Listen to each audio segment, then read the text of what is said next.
The Russians are in confusion. The war has come to their cave. The armed forces of Ukraine are operating in the Kursk region, and they are not going to leave, but on the contrary, they are capturing more and more settlements. And they even create their own commandants' offices. On Solovyov's broadcast, Shakhnazarov whined that Russia can lose, and the never-drying Gurolev revealed a state secret about how it's easy to get to Moscow from Elgov by car and no one will stop you. Putin is freaking out and demands to skin the generals responsible for the failure in the Kursk direction. The West is closely watching the progress of the Ukrainian armed forces and nodding approvingly. Media reports that US President Biden is open to transferring long-range cruise missiles to Ukraine, which can be launched from F-16s provided to Kyiv. The Pentagon is already working on the technical details of this issue. A few days earlier, US Senators Lindsey Graham and Richard Blumenthal, who visited Kyiv, admired the offensive at Kursk and suggested that Ukraine increase its combat aircraft fleet with veteran pilots with flight certificates. This means that a fundamental decision has been made, and they will no longer mess with Putin's regime. Probably, quite soon, the veteran flying elite will enter the battle and help the Ukrainian armed forces kick the ass of the Russian cockroaches that continue to crawl in different directions. On Friday night it was loud in Kerch, but this was not enough. It looks like the next knockout blow for the Kremlin will be a blow to Crimea. This may be related to the message why the United States does not allow ATACMS to be attacked in the Kursk region.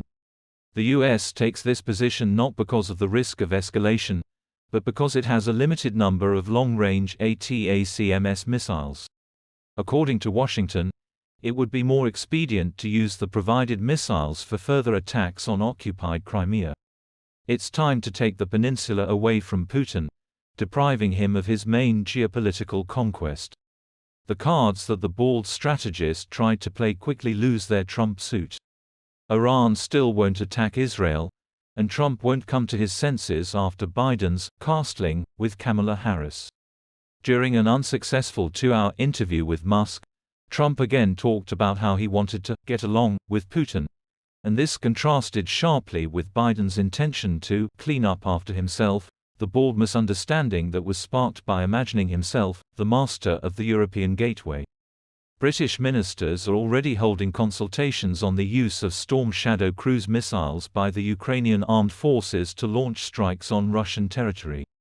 The mutation of the Kursk region into the People's Republic showed the Allies not only the weakness of the Kiev army, which runs and surrenders, but also blurred the network of red lines carefully drawn by the Kremlin. Putin can only wink at Wen Kim, promising to deepen relations between the arseholes. The Olympics in Paris are over. The French failed to plant a big pig. At a military base in Germany, it was also not possible to poison the water. But a good shadow has been cast on Zelensky and Zaluzhny, who, it seems, were indirectly involved in the bombing of the Nord Stream gas pipelines. But this is not certain. This still needs to be proven. In the United States, a search was conducted at the home of Channel One propagandist Dmitry Simes, suspecting him of having too close ties with Moscow.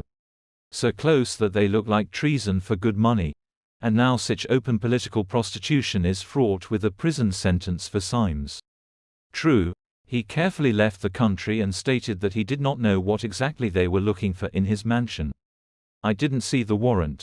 I have not been contacted by law enforcement or anyone else," Simes said. But Patrushev Sr., appointed chairman of the Maritime Collegium, whined about the West's attempts to deprive Russia of access to the Baltic Sea, which is already called the NATO Lake.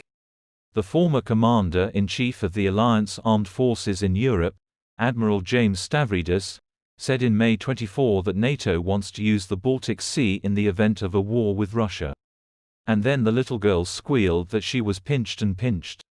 True, deep organisms have no time for Baltic problems. Their rations in the zone are about to become more expensive. Manufacturers promised retailers to raise purchase prices for products by up to 40%. This will happen in August-September. Propagandists are broadcasting, "Don't panic, everything is going according to plan." On August 19, the cave will enter the 33rd year of Christ, so the sausage will continue right up to Golgotha.